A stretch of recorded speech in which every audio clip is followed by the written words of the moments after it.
正解。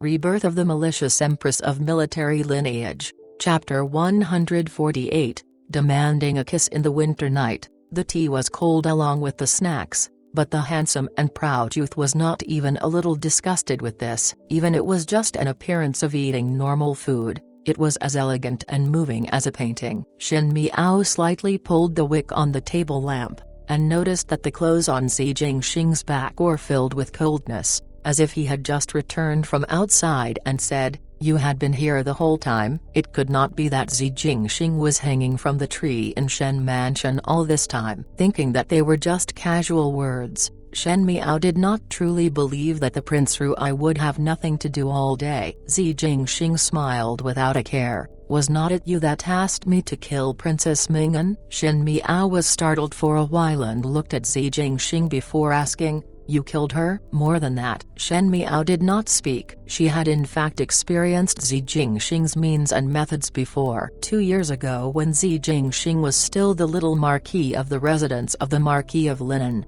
those masked people that appeared during the Lantern Festival, he did not leave a single one alive and cleaned it all up. 2 years later, in the secret chambers in the residence of the Marquis of Linen, he also dealt with Xi Changzhou cleanly and neatly. Actually, at some times, Shen Miao felt that Xi Jingxing do possess certain qualities that an emperor should have. But Xi Jingxing and Fu Ziyu were not the same kind of people, most probably because in order to put up an act during the Game of the Throne, Fu Ziyu endured for so many years, but Xi Jingxing would arrogantly use the most direct methods for confrontation. Perhaps this was the imperial family of the Great Liang's pride. Shen Miao thought for a while before shaking her head. The Great Liang was so far away, and what it had to do with her? Upon looking at Xi Jingxing again, she suddenly felt that the current situation now was somewhat strange. Since when had Shen Miao tied herself together with Xi Jingxing? Could it be that she really treated Xi Jingxing as an ally? She asked, "What did you do to her?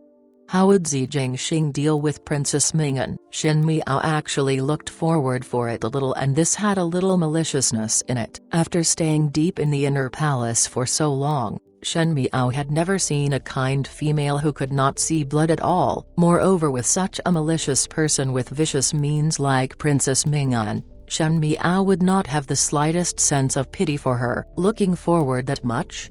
Xi Jingxing looked at her laughingly and said lazily, "You will know about it tomorrow." Shen Miao thought about the meaning behind Xi Jingxing's words. How lively would Princess Ming and death be? She asked. How about Xi Changwu? Xi Jingxing even dared to take action against Princess Mingan, so there was no reason to let Xi Changwu go. Indeed, one heard Xi Jingxing said, "Killed." Are you not afraid that the Marquis of Linen would be upset about the matter? Shen Miao asked as she looked at him. The fire was burning hotly in the room as Xi Jingxing picked up the teacup and took a sip. His thin lips that were soaked in tea became a little red, and his smile was just as casual as always. "What does the family matters of the Marquis of Linen got to do with me?" It was obviously words of little feelings, but Shen Miao felt a little self-deprecation in that youth's careless smile, and her heart moved slightly. Since the beginning with the handling of the Xi brothers, Xi Jingxing did really cut off all ties and relationship with the residents of the Marquis of Linen, because if there was one day when Xi Ding investigated his whereabouts, even if Xi Ding was not hostile to Xi Jingxing initially, he would never let it down. Due to the death of the Xi brothers, father and son became enemies, even though they were not real father and son. Did Xi Jingxing really had no emotions as he portrayed on the surface, or was it that he had hidden all the emotions,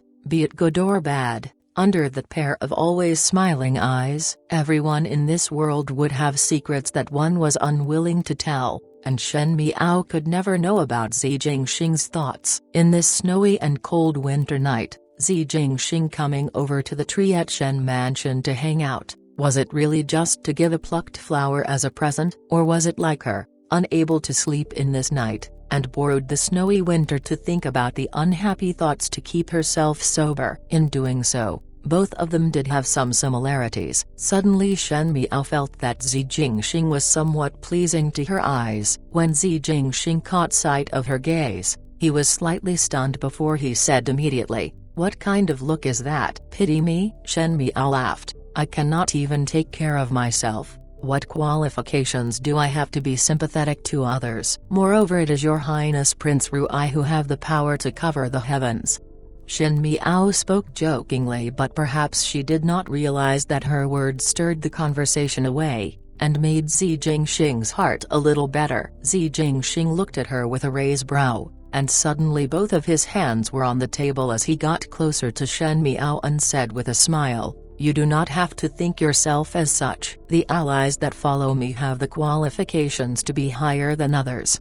In the winter night, his voice seemed deliberately low and had a little warmth. "Of course, if it is a female who follow me, then one will have every qualifications." His eyebrows were extremely beautiful. Even though Shen Miao had seen countless of handsomes in the palace in her past life, she had never seen one this good-looking before. It was not only that the appearance was good-looking, but also it was like his elegance and bearing were carved onto his bone and deep into his soul. Every single movement was mesmerizing, as if spring flowers were blooming in the winter, and made others feel cold yet warm. When he carefully stared at a person, it would make the other party have a misconception that in this entire world, he only took themselves seriously. His gaze landed on Shen Miao's lips and he slightly tilted his head and with a fleeting smile, slowly lowering his head. The shadows under the lamp were almost intertwined, the male tall and strong, the female small and delicate. It was indeed a good painting of flowers and moon. Shen Miao's heart slightly delayed before she pushed Zi Jingxing away. Most probably she felt that her movements were too sudden and unnatural. She then covered it up by picking up the cool tea in front of her for a drink,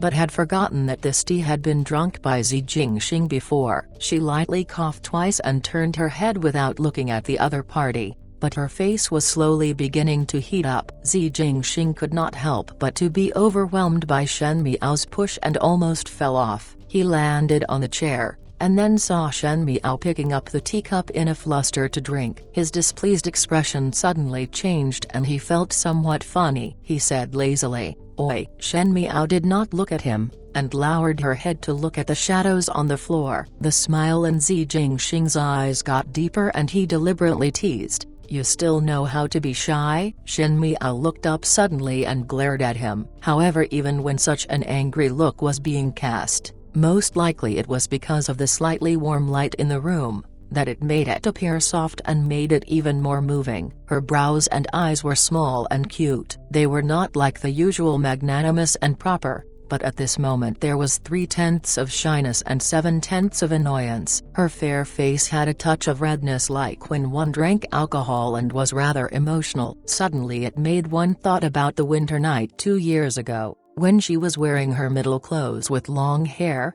standing in front of the windows intoxicated but was wanting to watch the fireworks. Thinking about that, there was some scent of plum blossom between her lips. Zi Jingxing's lips hooked up. "Shen Miao." "What?" Shen Miao was filled with anger. With regards to Zi Jingxing, if he took the hard approach or used some tricks, Shen Miao could deal with it indifferently. But Zi Jingxing would purposely treat her like he was teasing some young female, which made Shen Miao unsure how to deal with it. In her previous life in the palace, people would be respectful in front of her and criticized her from behind, but from the beginning to the end, all the people that she had came into contact were all old-fashioned people who adhere to ceremonial rules and mannerism. She had never met such an arrogant and conceited person like Zi Jingxing before. It was as if all her countermeasures had lost its effect with the other party's unruly tricks. "The cup that you are drinking from is mine," Zi Jingxing reminded her. Shen Miao unconsciously looked down before she wanted to directly walk out with embarrassment. She suddenly felt that tonight letting Zi Jingxing into the room was the biggest mistake that she ever made. "Shy?"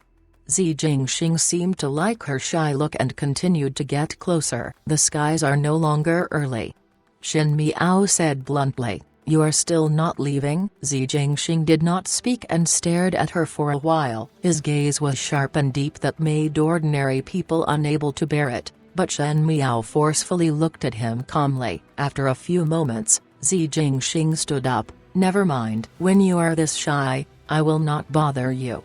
The warmth that he spoke with made one imaginative, but he did not see Shen Miao's instantly stiff face. He walked to the window side and Shen Miao stood up. Zi Jingxing opened the window and the cold winter air blew in from outside, making Shen Miao shudder. "It is cold outside, there is no need to send off," Zi Jingxing said. "Many thanks for hosting, the tea is good to drink and the snacks are not bad." His figure flashed and he already reached the courtyard outside the window. Shen Miao walked over as she planned to close the windows, but she saw that in the snowy skies that handsome purple-robed youth suddenly turned back, as if he suddenly remembered something with a gentle smile. "Oh right, you are rather cute when shy." Shen Miao closed the window with a bang. She should not have been soft-hearted. This person was so hateful. After Shen Miao closed the windows, she then sat back onto her bed and watched the oil lamp at the head of the bed that was so weak that it was almost extinguished. However, her eyes were unusually bright and sparkling, like they were a good quality gemstone that was glowing lustrously in the dark night. She thought about it. If it was in her previous life, Zi Jingxing's action would be considered as guilty of offending the higher ranked, and she could just shout the word impudent and afterwards get people to drag him out to be beheaded. But in this lifetime she had no way to deal with it even as she was being teased. But why would it be embarrassing? Under the swaying light, that person tilted his head down and she could almost see each of his long eyelashes. His eyes and gaze were even more moving and intoxicating than the moonlight, and the slight coolness of his thin lips. Shen Miao quivered and quickly recovered to her senses. She rubbed her heart and thought that she most likely had been too tired these days. So she was now bewitched. Such good-looking person like Zi Jingxing would attract females, just like the lead role of a troupe. She soothed herself as such, but could not appease her strange heartbeats. When she was lying on the bed, she did not realize that her lips were unknowingly hooked up. The winter days in the Ding capital were particularly cold. The commoners that lived at the feet of the emperor were ordinary people and most probably felt honored, feeling that one was different from the people living outside the city and would feel superior, not to mention the officials and nobilities. Thus even when it was winter, even though people would wake up late, other than the hawkers who had to go to the streets early to set up their stalls,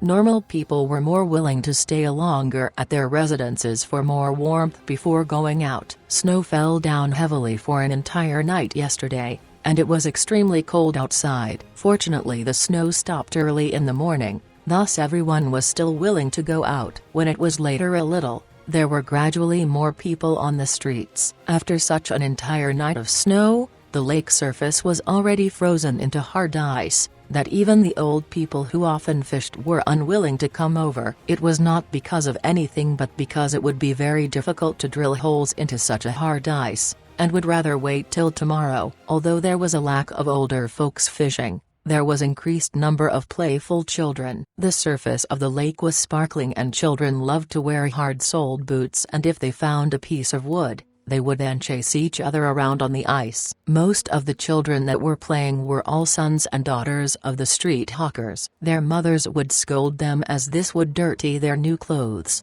and also feared that the ice surface would suddenly split. However, the children were at the age where they loved to play, thus how would they obediently listen to their mother's words? Thus 3 to 5 of them secretly picked a piece of wood to play on the Wanli Lake. It was the same today. There were several 5 to 6-year-old children carrying pieces of wood to the Wanli Lake. The surface of the lake was very slippery and the children could only walk very carefully. It was alright if one were to slip, but if the surface of the ice dirtied the newly made clothes, one would definitely be scolded by their mothers when they returned. Thus they walked particularly slowly. After reaching to the center of the Wanli Lake with great difficulty, the few children placed the pieces of wood in their arms down and sat on them. One of them was pushing them at the back, pushing from the center of the lake out, feeling particularly happy while playing the game. A little girl who was wearing flower buds in her hair carried the wooden pieces and headed back, most probably wanting to walk further away, but she suddenly stopped. "Ah-chun, why are you standing there for?"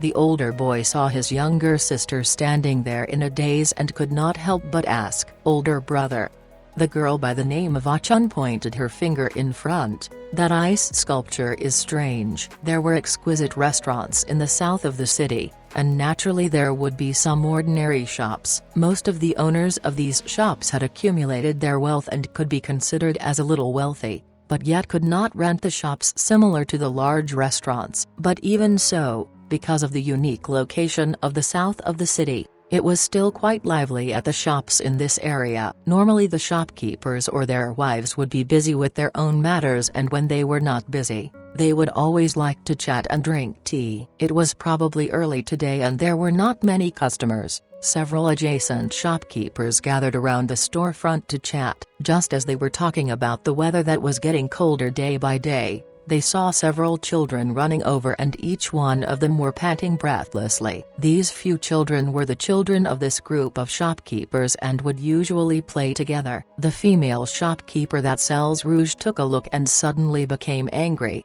"Dong-er, did you bring Ah-chun to the Wanli Lake again? I made new clothes for Ah-chun yesterday and now it is all wet. Is your skin itching?" Just as they were speaking, one saw the few shopkeepers coming over to discipline their own children. This was because this group of children were all in a mess. Their clothes were wet, messy, and some even lost a shoe, as if they had ran over from somewhere in a rush. Just as one wanted to say a few more words, that boy by the name of Dong-er started crying, "Wanli Lake, there is people in the Wanli Lake." As soon as everyone heard, they were startled before a middle-aged male said, "This is bad. Could it be that some child fell into the water?" There were cases of children drowning in the Wanli Lake all around the year. Even though it was not common in winter, it did not mean that it did not happen. If a child cracked the ice while playing, there were cases where they would die when they fall into the water. When the words were spoken,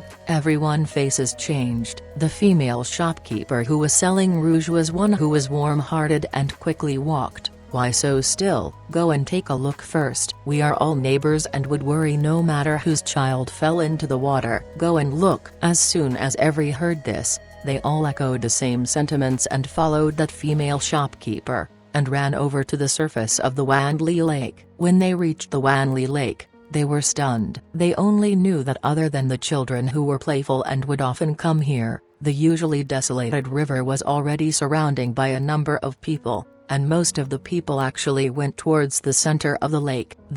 It cannot be that one fell into the water?"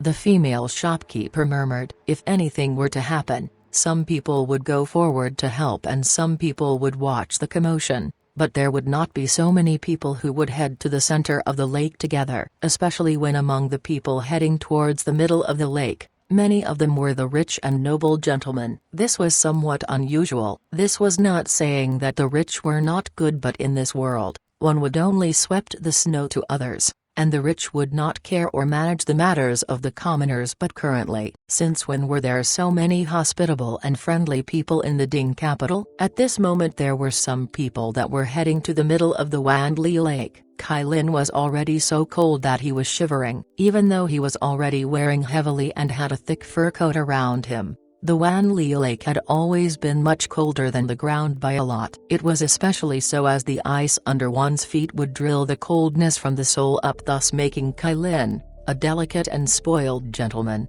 unable to bear with it. "What is exactly on this lake?" Kailin asked the scoundrel friend that he always hangs out with. "Why make one come over here to look so early in the morning?" Early in the morning, Kailin found the group of gentlemen that he usually hang out with, and planned to go to the gamble house to play, but who knew that his friend mentioned that there was a big incident on the Wanli Lake and just had to pull him along. "Actually, I do not know either," that person said, "but I heard the servants speaking, and thus pulled you along for a look." He approached Kailin and said in a low voice, "Normally we only read about corpses in books, but now one can actually see a genuine corpse." "Corpse?" Kailin jumped in shock and quickly said, "I am not going."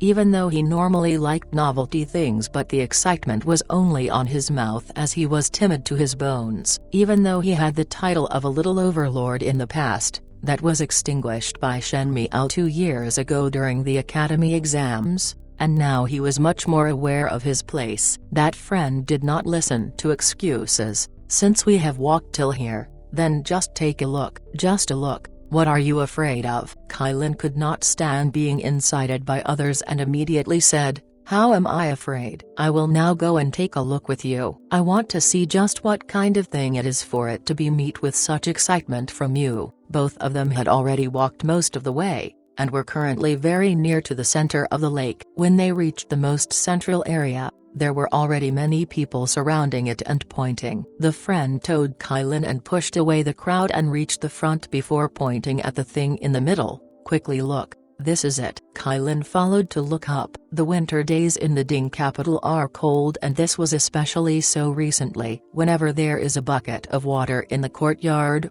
on the second day, it was worth noting that it would definitely become a bucket of ice. As long as anything was drenched in water, such as the branches or the roof, after a night there would bound to be ice formed. And in the center of the Wanli Lake, there stood 3 ice sculptures. It was not accurate to call them ice sculptures. Those 3 persons were frozen in the ice, and one could clearly see through the icy surface to see those persons' appearances. It was because it was like so, people could clearly understand that this was not something that craftsmen could meticulously sculpt, and it was truly 3 live people who were frozen to death before turning into a nice sculpture. And the thing that made people click one's tongue in wonder was the postures of the 3 persons. The person that was in the center was apparently a female. Her clothes were untied and half of her body was revealed, and the male at her side was reaching out to untie her dudu, aka lingerie, while the male behind held onto this female's waist. The female raised her head and half leaned to the male at the back, even though the expression was somewhat stiff, but this kind of erotic movements seemed to be a living spring drawing, aka erotic drawings, making one's imagination roam. The layers of people surrounding the ice sculptures were mostly male. There were normal commoners, rich and noble gentlemen. Some were curious, but some had the mindset of looking, since it was there to look even though it was a corpse. It was after all a beautiful female. Moreover, this ice sculpture was so lifelike that it did not make one horrified but made one feel allured. And the truth was overlooked. People would always put their sights on things that they were interested in, and men would take delight in talking about where the spring drawings, aka erotic drawings, were from or where to find such wanton female, but no one had thought about what kind of case this was. 3 people were frozen to death, and it should have been a terrible matter. Kylin stared at that 3 persons ice sculpture. He was initially somewhat afraid of corpses, but this ice sculpture was not at all scary, and instead there was some vulgar sense of pleasure. Thus he looked at it. The friend beside him said,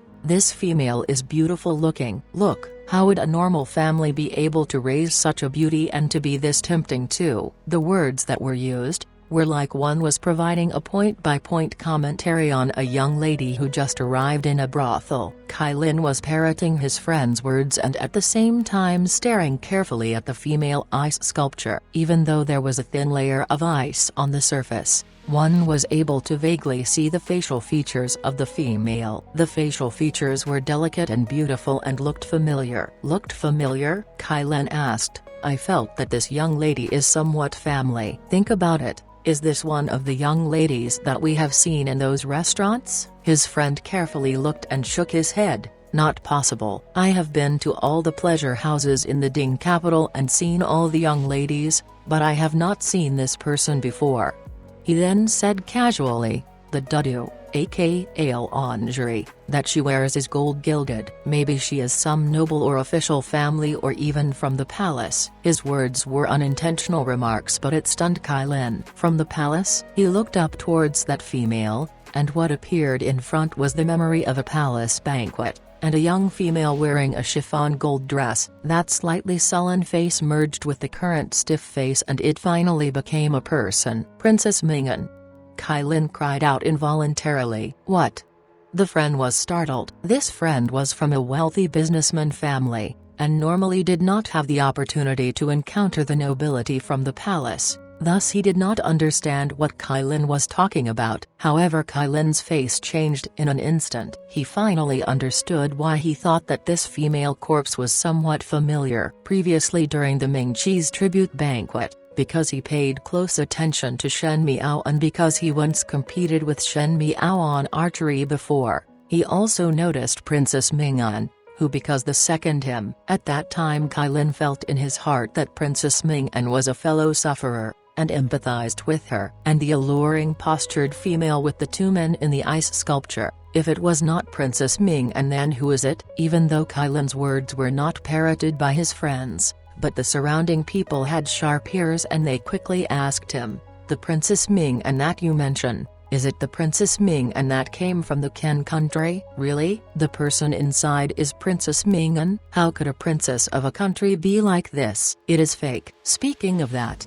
the clothes that this female wear really looked somewhat like the princess. In the wake of this turbulent disturbance at the Ding capital's Wanli Lake, Princess Ming'an and the two males' extremely erotic positions were being talked about by the people of the Mingqian Delight, and it quickly spread into the palace. Naturally, it also spread to the Shen mansion. Because Shen Miao had a conversation with Xi Jingxing in the middle of the night, she could not sleep afterwards, and it was only when the skies were slightly brightening when she could vaguely sleep. Thus she woke up late. When Jings and Gu Yu saw that Shen Miao was sound asleep, they did not dare to wake her up, and when Shen Miao woke up to have breakfast, it was already quite late. While she was sipping on the porridge that was made by the kitchens, she was thinking of the words that Xi Jingxing said last night, when she saw Lu Tan running in from outside like she was on fire. Under Zhao Yang's treatment, Lu Tan's injuries had improved a lot these few days. Even though Zhao Yang always stressed Lu Tan to rest calmly, but how would Lu Tan had the ability to calm down? She as usual did what she wanted, and sometimes she made others suspicious if she was the person who almost lost her life a couple of days ago. Youngest Biao's sister, youngest Biao's sister. Lu Tan rushed in and immediately sat opposite Shen Miao. Shen Miao's eyes did not even raise as she continued eating the porridge in her mouth. These days Shenzhen did not allow Lu Tan and Shen Miao to go out anymore, lest to encounter the kidnappers like the last time. Thus Lu Tan had to stay in the residence and most probably was bored out of her wits. Every time Shen Miao saw Lu Tan, she felt that Lu Tan was the one who should be the younger sister and became more tolerant. Youngest Biao's sister, do not eat first and listen to me talk about a major event. Lu Tan sat upright and still. Shen Miao lack of a better option and placed the spoon in her hand down. What happened again? Princess Ming'an is dead. Lu Tan said. Some people discovered her corpse at the Wanli Lake early today morning, and she was together with two males doing that kind of stuff, but one did not know how they were frozen. Now the entire capital is talking about this matter.